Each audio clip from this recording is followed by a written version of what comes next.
muchas gracias.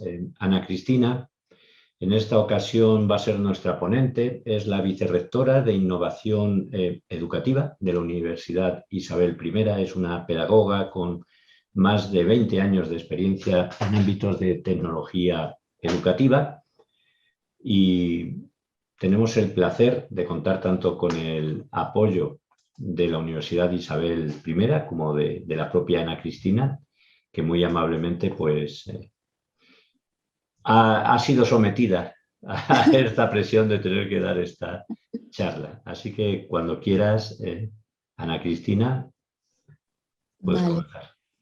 Muchísimas gracias, Joaquín. Bueno, como veis en la presentación, el título es ¿Cómo hackear la educación? Nuevos retos y oportunidades.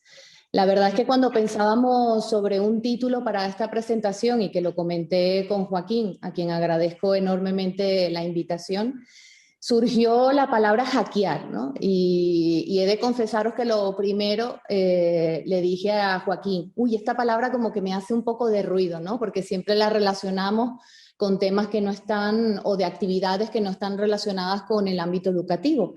Así que, por lo tanto, si tenéis la expectativa de que esta presentación se dirija a mostraros cómo irrumpir en el sistema educativo y sacar un beneficio de ello, pues siento desilusionaros.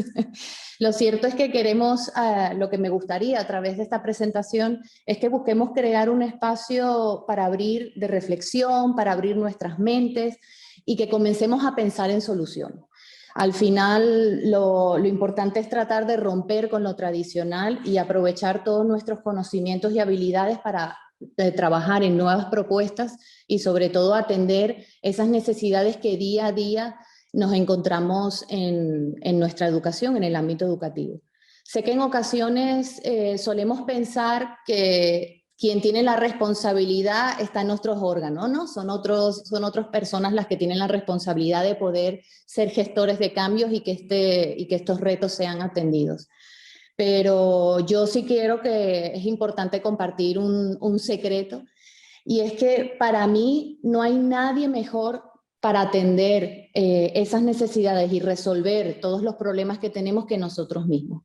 Al final yo creo que las mejores propuestas siempre surgen de abajo hacia arriba y no al contrario. Así que, bueno, por ello os invito a poder abrir vuestras mentes un poco con esta presentación y a ver qué soluciones se os pueden ocurrir.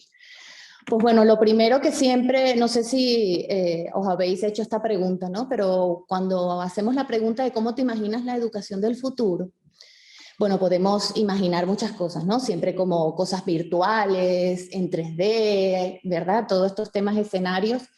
Pero siempre me ha llamado la atención que de hace muchos años, cuando pensamos hacia dónde queremos ir, siempre pensamos en el sistema educativo de Finlandia, ¿no? Y bueno, la verdad es que Finlandia encontramos prácticas que son muy buenas, tienen grandes metodologías y al final, pues bueno, actualmente es uno de los sistemas educativos con mejores estándares de calidad, ¿no?, que hay a nivel mundial. Tengo 40 años y yo creo que llevo alrededor de más de 15 años escuchando como el mismo, ¿no? De Finlandia, Finlandia, Finlandia. Pero tampoco quiero que me malinterpreten, no quiero tampoco decir en ningún momento que los logros o no poner en valor los logros que tiene el sistema educativo finlandés. Pero creo que nos hemos acostumbrado a que cuando deseamos innovar, siempre giramos nuestra mirada a aquellos que consideramos los mejores. Y dejamos de ver nuestro entorno más inmediato, que es donde podemos de verdad llevar a cabo esa innovación radical. Al final, estar muy pendiente de cuáles son esas necesidades más inmediatas que están dentro del entorno que yo conozco, y a partir de ahí, que al final la mayoría de esas innovaciones surgen de espacios en donde hay una necesidad enorme y donde incluso no tienen casi recursos para poder atender esas necesidades bajo las soluciones que nosotros conocemos, que son como las más tradicionales. Un ejemplo de ello y que me gustaría destacar, aunque hay muchos a nivel mundial, es el proyecto que ha llevado el profesor Sujatha Mitra, que está, bueno, ahí dice el nombre del proyecto y es una foto que os he colocado, que se llama Un hueco en la pared. Y al final un poco ese ejemplo de innovación educativa yo creo que trata mucho esa idea que os quiero hacer llegar a través de la presentación. Tuve la oportunidad de escucharlo hace 3 años en una conferencia en Barcelona y la verdad es que fue bastante inspirador.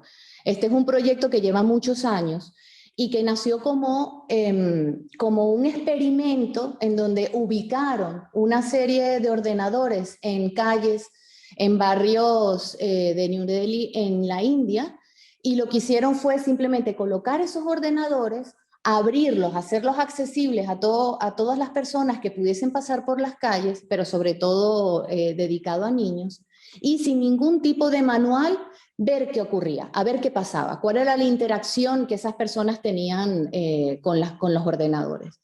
Lo más sorprendente es que, claro, ellos poco a poco en este experimento pudieron observar cómo se llevó a cabo este proceso de enseñanza-aprendizaje y que sin ningún tipo de manual, ellos mismos a través del ensayo de error, con el apoyo de los compañeros que también estaban allí y le decían, mira, ven a mostrar para que veas lo que yo he hecho, al final han creado y construido un conocimiento y unos procedimientos para poder atender necesidades que ellos mismos tenían, ¿no? La verdad es que yo os invito a poder visualizar recursos que hay en la web sobre este proyecto porque la verdad es que es muy inspirador. Con esto tampoco quiero decir que entonces el colegio, las escuelas las abandonamos y nos vamos con ordenadores a las calles, no. Pero es para que podáis entender 2 aspectos que yo creo que considero claves cuando hacemos un poco esta reflexión sobre hacia dónde queremos ir en el futuro de la educación. Y estas 2 reflexiones están muy relacionadas con un profesor y escritor de la Universidad de Oxford, a quien yo también he seguido muy personalmente y que me gustan muchísimo sus ponencias. Y tiene que ver con 2 aspectos. Uno, que actualmente la educación más la tecnología se convierte en esperanza. Y la segunda está relacionada con el ejemplo que os comentaba. Y es que al final, en entornos como estos, como los que ocurrió en la India, una de las cosas que nos llama la atención es que al final la educación fluye con naturalidad y no es como empujada a la fuerza para que en verdad ocurra. Entonces, ahí hay un tema que bueno, no sé, a mí me ha pasado especialmente, sobre todo porque fui educada así en un sistema educativo y yo creo que la mayoría de nosotros también ha llevado una educación parecida o más o menos con las mismas características. Pero creo que la mayoría fuimos como empujados constantemente dentro del sistema educativo. O sea, al final era, tienes que hacer esto y haz lo otro, ¿no? Era como un empuje de cuáles eran las actividades que tenías que hacer. Y yo creo que todos nos hemos siempre hecho la misma pregunta, o yo recuerdo de haber dicho, pero ¿cuál es la recompensa? ¿Pero cuál es el objetivo? O sea, ¿hacia dónde vamos? ¿Qué significa esto para mí? Y al final también, pues bueno, entre los padres, familiares, siempre te inculcaban de que tienes que llevar mejores notas para poder acceder a la universidad. Esto lo vas a aprender o lo vas a poder llevar a cabo en tu trabajo más adelante. Ya cuando seas, recuerdo una frase de mi padre que decía, cuando seas mayor entenderás. Y yo me acuerdo que yo decía, es que claro, no, como la recompensa, si es que en algún momento llega, es o sea, el tiempo es tan largo para poder de verdad llegar a ver tangible todo lo que estamos llevando a cabo en nuestro sistema educativo. Entonces, al final, sientes como que no llega, ¿no? Ese objetivo. Entonces, al final, ese aprendizaje, pues por eso insisto que muchas veces se lleva como al final, como hacia la fuerza, ¿no? No fluye de forma natural. ¿Qué ocurre en entornos como el ejemplo que os coloqué? Que al final el aprendizaje sí que fluye de forma natural. Y otra de las cosas que sí considero importante y que debemos cambiar el chip es que la educación tiene que ser la recompensa y no el medio para que esto se pueda llevar a cabo. Y allí yo creo que hay trabajo suficiente para poder idear muchísimos aspectos para poder cambiar allí. Otro de los ejemplos que también os quiero mencionar y que son ejemplos que están en espacios que quizás no tenemos mucho contacto, tiene que ser como, bueno, Sebastião Rocha, que es brasilero, pedagogo y antropólogo. Él es director del Centro Popular de Cultura y Desarrollo. Él tiene muchísimos proyectos que pueden visualizar a través de la página web de este centro, pero una de las cosas uno de los proyectos que más me ha gustado es que él diseñó cientos de juegos para poder explicar cualquier temática. Entonces, él dentro de los colegios y las comunidades donde impartió su metodología, siempre lo que buscaba era iniciar las clases y todas las sesiones que daban, las iniciaba con juegos, con preguntas, y el contenido siempre lo dejaba para el final. Su filosofía era, o él defendía la idea siempre, de que primero debemos conectar con nuestros estudiantes para captar su atención y luego centrarnos en aquellos aspectos que tenemos que enseñar. Entonces, al final, esa filosofía era de atraer para aprender. Yo creo que con estos dos ejemplos, un poco dentro de lo que es Sugata Mitra y Tiago Rocha, si nos damos cuenta, pues Sugata utilizó los ordenadores como tecnología de aprendizaje. Y en el caso de Tiago Rocha, a través de este proyecto, utilizó los juegos como tecnología de aprendizaje. Entonces, claro, cuando digo esto de cómo pueden haber otros sistemas o otros ejemplos en que, por ejemplo, utilizamos el violín o la música como tecnología de aprendizaje. Entonces, claro, si nos damos cuenta de estos ejemplos, seguramente la primera pregunta que te hace dice, ya va, pero ¿de qué me estás hablando? Si para mí la tecnología, pues para mí la tecnología son móviles, son ordenadores, pero claro, todo esto, todos estos recursos son el resultado de la tecnología, son productos de la tecnología. Entonces, al final, ¿qué entendemos por tecnología? Pues bueno, la tecnología al final tiene que ver con ese conjunto de conocimientos y de procedimientos que se emplean con un objetivo puntual para poder satisfacer una necesidad y resolver un problema. Entonces, por lo tanto, si necesitamos o queremos hackear la educación, no podemos centrarnos en el recurso y en el medio. Tenemos que centrarnos en ver cómo vamos a diseñar esos nuevos procedimientos, trabajar en esas nuevas propuestas y poder construir ese conocimiento que necesitamos para poder brindar las soluciones en las necesidades que tenemos actualmente. Yo no sé si algunos recuerdan un poco cómo nació la educación a distancia, la educación online, pero lo cierto es que hemos recuperado registros y yo no sé si ustedes sabían que de hace más de 200 años se ha registrado la primera experiencia de educación a distancia. Esto fue en el año 1728, un profesor de Boston, se llama el que está ahí, Caleb Phillips. Él tenía una sesión, su clase era de caligrafía. Él ofrecía 50 plazas, había para su clase. Lo que pasa es que, claro, era una clase muy demandada. La mayoría de los alumnos no podían acceder a su clase. Incluso había alumnos que no se encontraban en Boston, que escribían constantemente a través de la correspondencia al profesor interesados en su clase, pero que no podían acceder a ella. Y este profesor ideó y publicó a través de los periódicos un anuncio en donde ofrecía tutorías por correspondencia a todos los alumnos que quisieran para poder atender esa necesidad. La verdad es que cuando uno ve ejemplos como este, dice, pero es que los medios que hemos tenido siempre han existido. Entonces la diferencia no está en el medio o en el recurso, sino la estrategia que yo aplico a través de la pedagogía para luego, una vez que yo tenga diseñado ese procedimiento, veo cuál es el recurso o el medio que yo necesito para que ese objetivo yo lo pueda alcanzar.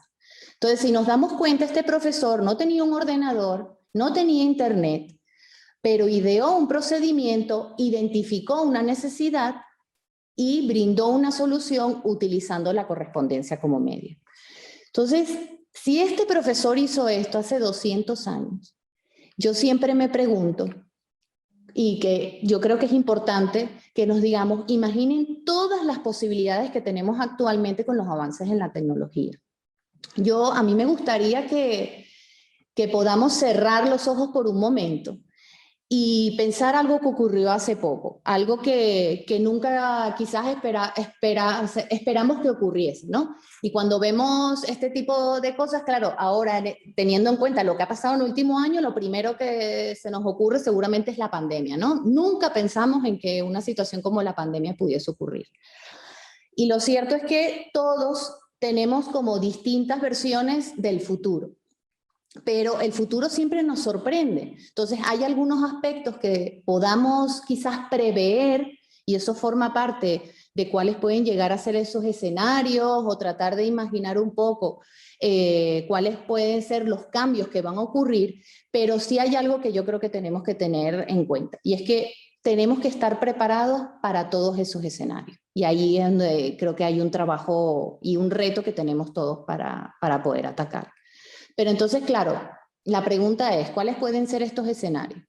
Pues bueno, si buscamos escenarios a futuro en la educación, vamos a encontrar muchísimas organizaciones, informes, profesionales, expertos en la temática, que pueden hacer como una predicción, pero al final todos estos informes y todas estas predicciones por sí mismos no tienen un valor intrínseco, pero sí que nos permite tener una imagen y poder acercarnos y prever y prepararnos para poder atender esas necesidades que pueden presentar a nivel, no solamente en el presente, ¿no?, sino también al futuro. Entonces, si me preguntan cuáles pueden llegar a ser los retos y oportunidades, pues yo escogí como nueve retos y oportunidades que yo considero que forman parte para poder hackear la educación. Entonces, el primero tiene que ver con el aprendizaje permanente. Yo creo que teniendo en cuenta, y este último año creo que nos ha dado un golpe duro, pero también como para poder hacer autocrítica y reflexionar. No, o sea, el título que podamos hacer en la universidad, un FP, o sea, no puede ser el techo. Necesitamos ofrecer oportunidades de formación para que podamos renovarnos constantemente. ¿Pero por qué? Porque vivimos en una sociedad, en un mundo en que los cambios son constantes. Entonces, no puedo pensar y decir, vale, finalicé la universidad o finalicé un estudio de FP, tengo que ver que todos los conocimientos que yo necesito voy a tener que renovarlos constantemente. Entonces, eso es uno de los aspectos que yo considero que hay que pensar en ello en este momento. Luego, el tema de las nuevas estrategias.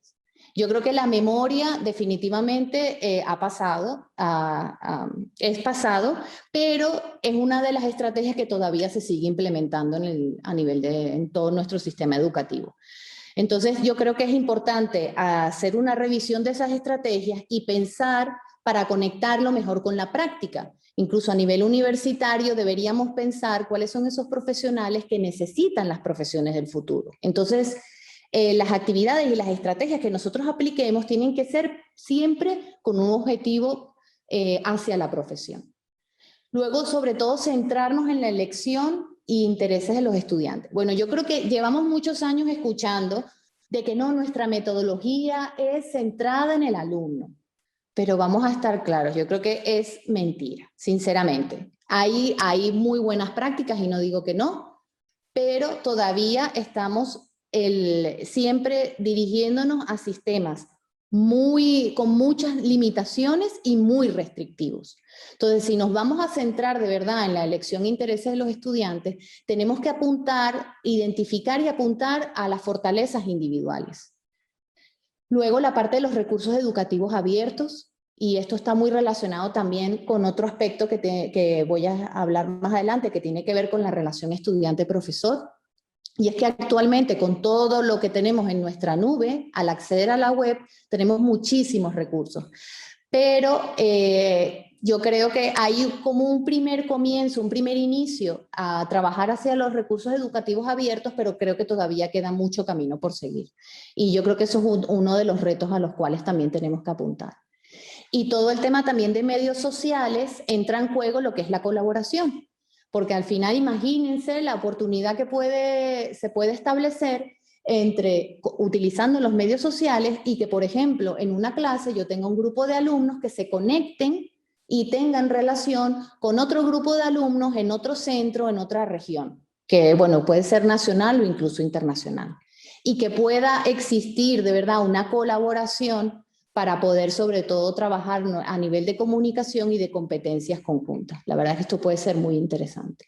Luego lo de combinar el entretenimiento con aprendizaje, que yo creo que cada vez más somos testigos de todos los avances que tienen a nivel de videojuegos educativos, las tecnologías como la realidad aumentada y la realidad virtual.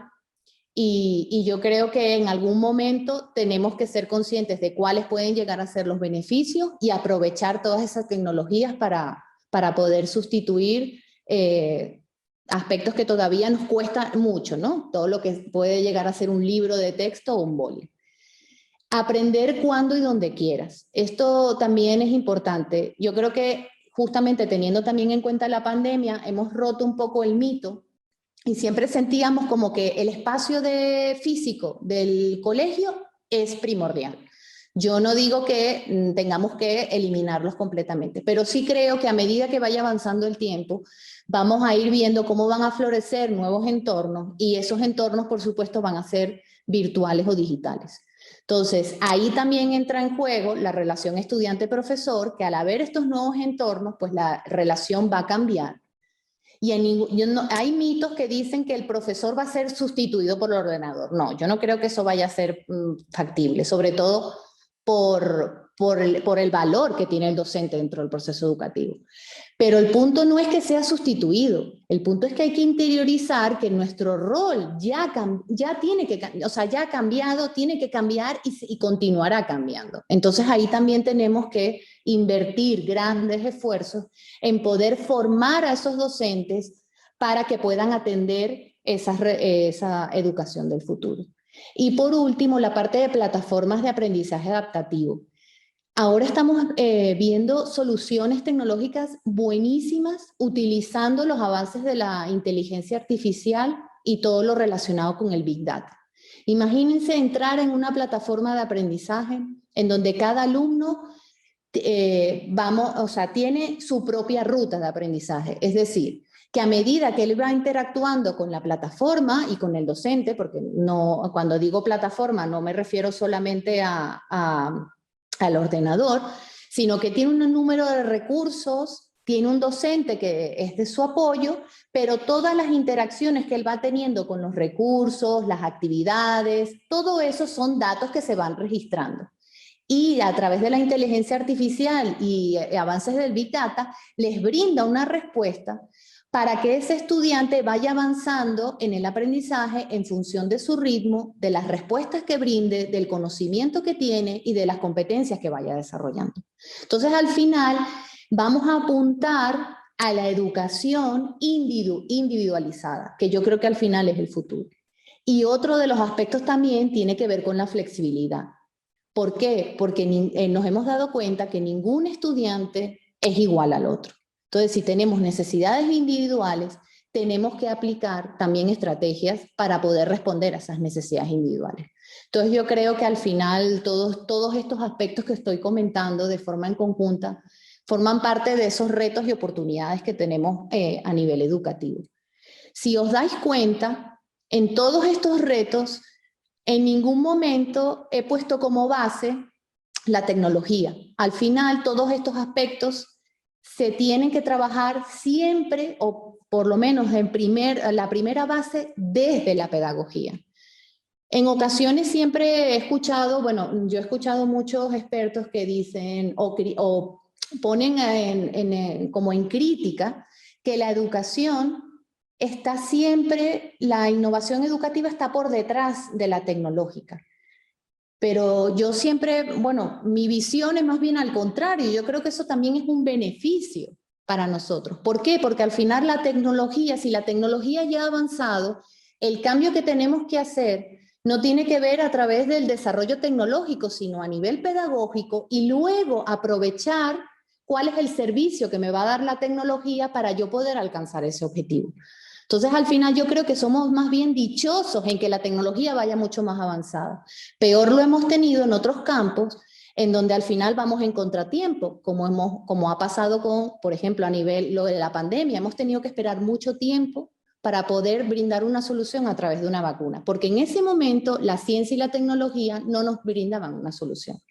Entonces, en este caso, yo creo que más bien podemos llegar a ser beneficiados a nivel educativo que pueda llegar a ocurrir esto. Prefiero dar la vuelta, en vez de mirarlo como una debilidad. Yo creo que al final mi experiencia dice que tenemos un gran poder.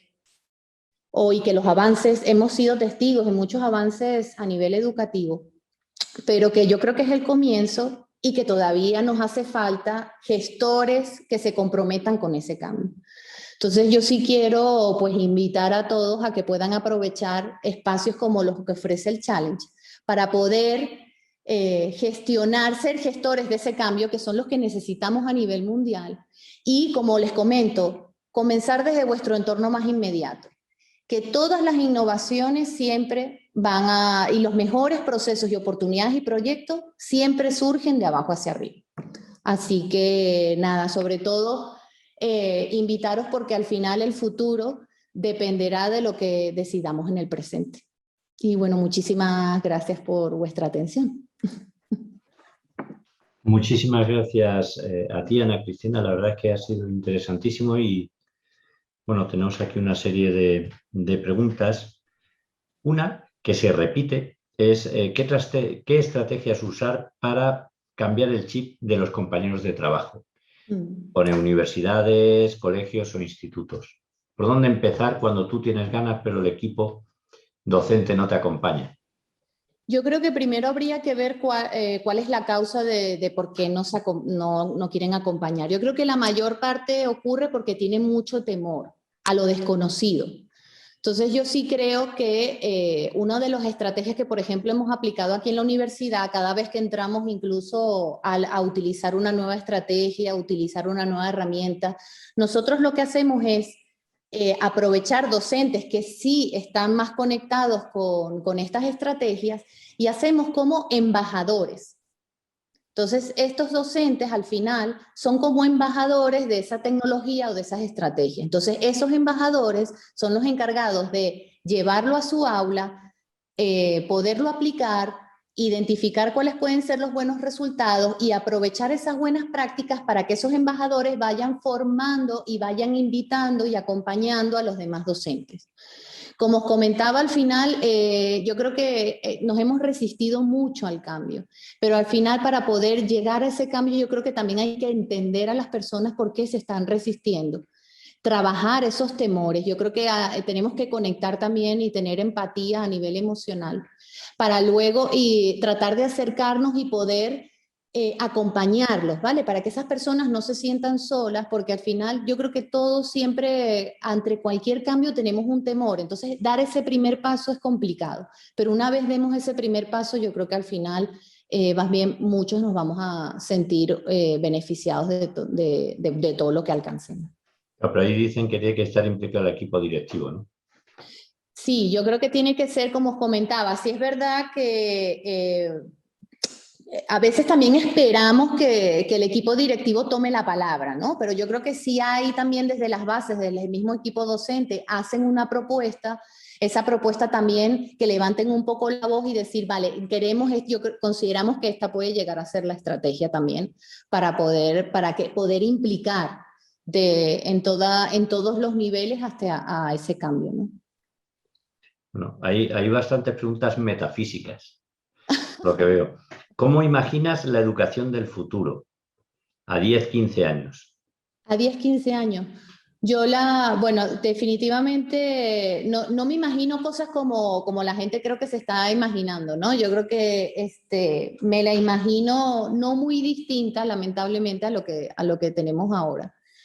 Yo creo que vamos a tener algunos cambios, pero los cambios van a estar principalmente creo que va a estar más hacia la educación más individualizada, que podamos tener algunas cosas, alguna flexibilidad, sobre todo a nivel estratégico y a nivel metodológico. Lamentándolo mucho, y tampoco quiero cortarle las esperanzas a nadie, ¿no? Pero también creo que hay que ser conscientes de que muchos de los cambios a nivel educativo dependen también de las políticas educativas que tengan los países y los gobiernos. Entonces, hay algunos que creo que se han lanzado, como quien dice, a la piscina y otros que les cuesta un poco más. Pero creo que al final el hecho de que otros países también se hayan aventurado a hacer propuestas, incluso la Comisión Europea ha hecho una propuesta increíble sobre la educación digital a nivel europeo y cuáles son esas competencias a las cuales tenemos que apuntar. Entonces yo creo que hay que aprovechar que ya el horizonte lo tenemos marcado para poder trabajar en propuestas y dirigirnos hacia allí. Fenomenal. Sí, si ya preguntara yo a 30 o 40 años ya podríamos hablar de otra cosa, ¿no? Sí, pero todavía creo que nos falta mucho camino por recorrer. Fenomenal. Estaban preguntándose, ha gustado mucho el ejemplo de Sebastián Rocha, cómo convertir la educación en recompensa. Porque ¿de quién es función? ¿De la familia, de los educadores, de los gobiernos? ¿Cómo convertir la educación en recompensa? Yo creo que en educación todos los actores son importantes. Yo creo que tiene que haber una relación, bueno, al final un poco lo que comentábamos, ¿no? Hay un currículum que acompaña, que viene al final de todas las políticas educativas, y que aquí en España también hay muchas cosas que han cambiado en los últimos años y creo que también se continuarán cambiando a través de esas propuestas del currículum. Pero luego entonces está la parte al final del equipo docente, o sea, de lo que implica la escuela, poder comunicarse y estar en comunicación constante con la familia para que eso pueda llegar a ser posible. Entonces yo creo que al final todos los actores tienen que tenemos que pensar al final cuál es el objetivo que queremos alcanzar a nivel educativo. Quizás por eso es un poco como metafísico, ¿no? Pero un poco el ejemplo que os comentaba es eso. Tenemos que mostrar cuál es el objetivo de esa educación que estamos llevando a cabo. Si la desligamos completamente de lo que para cualquiera de nosotros es tangible, al final vamos a sentirnos que constantemente nos empujan hacia cualquier cosa que queremos hacer. En vez de que ese proceso de enseñanza-aprendizaje fluya con naturalidad y esté más conectado con lo que para mí es real y con lo que para mí implica una necesidad. Perfecto. Bueno, todos son futuribles, ¿no? ¿En qué porcentaje crees que a futuro será importante la tecnología? ¿Qué parte tendrá la tecnología? Mira, yo creo que como la pandemia ha tenido muchos golpes duros para muchos sectores, yo creo que para el educativo ha sido primordial. Incluso considero que el hecho de haber pasado por el año, o sea, todo este tema de la pandemia, creo que ha hecho que rompamos algunos mitos dentro de lo que implica el uso de la tecnología como apoyo al proceso de enseñanza-aprendizaje. Entonces, incluso las personas que en algún momento no se lo pensaron, que podía ser factible, tanto familias como docentes, al final se tuvieron que hacer una inmersión, o sea, los lanzaron sin ningún tipo a la piscina y nada, tú aprendes a nadar como sea, ¿no? Yo creo que los docentes definitivamente, y también padres, no digo que no, pero los docentes han sido uno de los grandes héroes de toda esta pandemia, ¿no? De poder atacar a todos estos aspectos, incluso con los mínimos recursos disponibles, porque la verdad es que tampoco teníamos todos los recursos. Entonces yo creo que a partir del aprendizaje que hemos tenido este año, creo que se abre una puerta enorme para que todos aquellos avances que quizás teníamos planteados, si vemos informes incluso del 2019-20, y los vemos ahora, de informes, esto que comentaba, de los escenarios, vamos a ver que muchos de los aspectos incluso ya los daban como en avances que podíamos ver a 10 años. Ahora los han acortado, han dicho ya no son 10 años, ahora son 5. ¿Pero por qué? Por ese impulso que al final a nivel tecnológico nos ha dado el hecho de tener la pandemia y la distancia social. Entonces yo creo que definitivamente la tecnología se va a convertir en un aliado, pero insisto, creo que la tecnología tiene que estar a nuestro servicio y que nosotros tenemos que al final diseñar para ver cómo integrarla a nuestro proceso de enseñanza-aprendizaje. Sí, yo en particular creo que ha sido, dentro de lo malo, ha sido un aprendizaje, porque precisamente en una sesión de innovación con un gran banco en finales de enero del año pasado, una de las conclusiones fundamentales era hacer teletrabajo y la empresa dijo que era imposible. Y al final ha sido posible.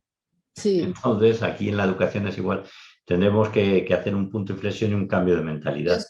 Yo siempre lo digo como el cuento del pastorcito que estaba con sus ovejas y decía, ahí viene el lobo. Y claro, decía, ay, pero nunca llega, nunca llega. Y al final, pues mira, llegó. Pedro y Entonces, el lobo, ¿no? exacto, sí. Fenomenal. Aquí hay varios que coinciden. Uno de ellos es que primero hace su definición. Tenemos un problema en nuestro colegio. Muchos padres no quieren introducir las tablets en lugar de libros. Bueno, yo creo que Es hay un que problema. manejar, sí, es un problema, pero insisto, o sea, ahí, ahora no recuerdo el nombre de la experta, ¿no? Hay una charla de estas bueno, que hacen sobre temas de tecnología. Hay una experta, es que ahora estoy tratando de recordar el nombre, pero no lo recuerdo, lástima, pero bueno. Y ella también era experta en temas de qué tipo de estrategias pueden utilizar los padres. Entonces, yo lo que creo es que debemos manejar un equilibrio. Quitar totalmente la tecnología no es factible, pero ¿por qué? Porque es que estamos yendo a una sociedad cada vez más digital. Y cada vez nos estamos acercando a tener menos contacto físico con las personas. Entonces, alejarlos completamente me parece, o sea, no me parece una buena estrategia. ¿Qué sería bueno? Poder llegar a acuerdos. Ahí es donde yo creo que es importante que la escuela y los padres se puedan unir para ver un poco cuáles pueden llegar a ser las mejores estrategias para que los alumnos puedan contar con herramientas tecnológicas y se puedan tener competencias digitales, pero sin tampoco obviar y quitar espacios como el libro. Yo sinceramente no creo que sea por mi edad. Yo creo que tengo una tablet, pero también tengo un libro y hay ocasiones en que, bueno, un tipo de actividad la hago con una y el libro lo disfruto. Es más, hay personas que me dicen, ¿por qué no te compras el ebook? Y digo, no, es que me gusta el libro en papel. Entonces yo creo que hay que mantener un equilibrio y sobre todo no desechar las tablets como decir es algo totalmente malo para el aprendizaje, ¿no? Yo creo que puede tener muchos beneficios, pero insisto, tiene que haber unas estrategias y un seguimiento y unas pautas para su uso. También incluso tenemos que tener en cuenta que, por supuesto, el número de horas que una persona está frente a una pantalla pues claro, a medida que el niño va creciendo, no soy experta en este tema, ¿no? Pero sí que he escuchado muchas, sobre todo en temas de neurociencia, y hay ciertas recomendaciones en donde dicen que todo el tema del desarrollo del cerebro, pues por supuesto, el estar mucho tiempo frente a una pantalla, pues tampoco es beneficioso. Entonces, por eso insisto, creo que tenemos que tener, hay mucha información al respecto, entonces yo creo que hay que establecer las estrategias y que pueda haber un consenso entre docentes y familias para que eso se pueda llevar a cabo. Fenomenal. Y ya la última que tenemos, ¿qué opinas de el autoaprendizaje, la co-creación en el aula? Mentores en lugar del rol de profesor. Bueno, justamente yo creo que esta parte de mentoring es una estrategia que sé que se utiliza en muchos otros campos, pero yo creo que al final el docente, un poco lo que comentaba, ¿no? Del cambio que tiene que haber en el rol del docente. Yo creo que ahora teniendo en cuenta que el docente no es la única fuente de aprendizaje, definitivamente se tiene que convertir en un mentor. Y ese mentor, al final, ¿cuál va a ser el apoyo? Pues el apoyo va a estar mucho más en la motivación de poder guiarlo, pero que esa persona al final, si está conectada con su objetivo y sabe qué es lo que desea alcanzar, pues por supuesto el aprendizaje, ahí es donde va a estar la recompensa. Entonces, no es empujar, sino más bien acompañar. Y yo creo que al final el profesor, si lo llamamos profesor, pero el rol tiene que, yo creo que la parte de mentoring y que se convierta en un mentor es definitivamente lo que necesitamos ahora. Sí, yo creo que se podría extraer como conclusiones de todo lo que estás diciendo, que básicamente puede ser un problema de miedos del profesorado, miedos de las familias al cambio, algo que les supera en muchos casos porque nosotros no somos nativos digitales, nuestros hijos la mayoría sí, entonces como que por lo que te hemos escuchado parece un poco que subyace siempre el miedo al cambio, la resistencia al cambio famosa. Pero ahí quizás también podemos diseñar e innovar para que ese cambio y esos miedos pues se allanen el camino y podamos entonces movernos todos a la misma dirección, ¿no? Así Sería un que buen proyecto, ¿no? sí, Cambiar la exactamente. resistencia al cambio. La parte de y sobre todo la parte de formación docente es primordial y actualmente, por eso un poco comentaba del aprendizaje permanente, ¿no? Que al final tenemos que apuntar mucho allí porque hay muchos cambios que están sucediendo y la formación base que a mí me dieron en el año 98, pues por supuesto no es la que estoy utilizando ahora. Entonces ahí también tenemos que apuntar. Pues están haciendo ahora... Han dicho las escuelas de ciencias de la educación que todo sigue igual, que siguen dando la Todo formación sigue igual. igual. Y que Todo entonces sigue. que salen sin estar preparados para la realidad. Exactamente, es que por eso te digo que a veces creo que estamos dentro de planes, de planes de estudios muy restrictivos. Entonces yo creo que también tenemos que ser más flexibles y que se vayan adaptando a esas profesiones del futuro que nosotros necesitamos. Y un poco lo que os comentaba, o sea, no verlo de aquí a 10 años, es que al final la gente que estamos formando ahora van a ser los docentes que estén en 5 años en las aulas. Entonces, claro, o sea, tenemos que pensar que la formación que le tenemos que dar no es la del presente, es la del futuro. Y en muchos casos los padres también del Sí, futuro. exacto. Bueno, pues perfecto. Creo que ha quedado todo muy claro, Ana Cristina. Ha sido una exposición muy clara y creo que ha sido muy ilustrativa. Así que, bueno, pues una vez más agradecer a la Universidad Isabel I el apoyo que está dando, tanto con equipos como con equipos Sí, participantes del Challenge, como con ponentes, y por la difusión, y en particular a ti, Ana Cristina, pues compartir tu sabiduría con nosotros. Así que muchísimas gracias de nuevo. gracias a vosotros de verdad porque estoy muy emocionada y ver también por el grupo que tenemos allí que va a participar en el challenge, que es de innovación educativa y que al final siempre están como muy deseosos de poder aprovechar todos estos espacios para crear y idear. Así que, de verdad, muchísimas gracias. Perfecto, sois todo un ejemplo. Muchísimas gracias a vosotros.